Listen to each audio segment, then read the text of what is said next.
మన ముందుకి ఒక కామెంట్ రావడం జరిగింది. ఆ యొక్క కామెంట్లో మనల్ని అడుగుతున్న ప్రశ్న ఏమిటి అంటే, ఖబరస్థాన్కి వెళ్ళిన తర్వాత అక్కడ నిలబడి ఖబర్ ముందు నుంచొని మేము ఏమి సూరాలు చదివి సమాధిలో ఉన్న వారికి పుణ్యాలు పంపించాలి అని చెప్పి.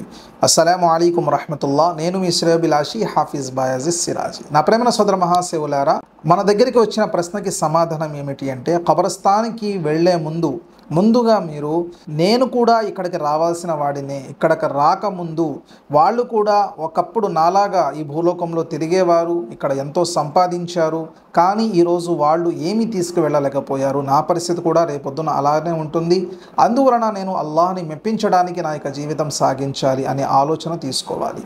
మూడవ విధానం ఏమిటి అంటే, మీరు ఖబరస్థాన్కి వెళ్ళిన తర్వాత ముందుగా అస్సలాము అలైకుం యా అహ్లల్ ఖుబూర్ అనగా సమాధుల్లో ఉన్న వారందరికీ అల్లాహ్ యొక్క కారుణ్యం, అల్లాహ్ యొక్క కరుణ కలుగుగాక అని చెప్పి దీనికి అర్థం వస్తుంది.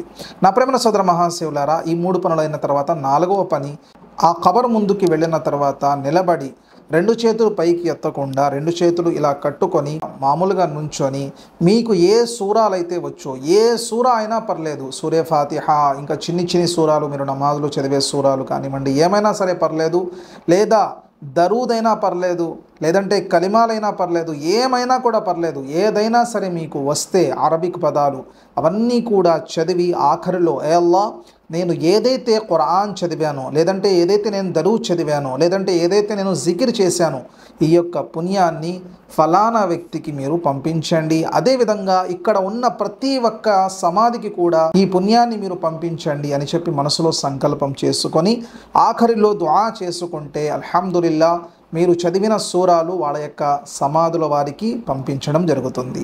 ఈ విషయాన్ని తప్పకుండా మీ యొక్క బంధుమిత్రులకు తెలియచేయండి. అదేవిధంగా మన యొక్క వీడియోస్ని ఫాలో అవుతుండండి. మీకు కూడా ఏదైనా సందేహం ఉంటే కింద కామెంట్స్తో రాయండి. అస్సలాము అలైకుం వరహమతుల్లాహ్.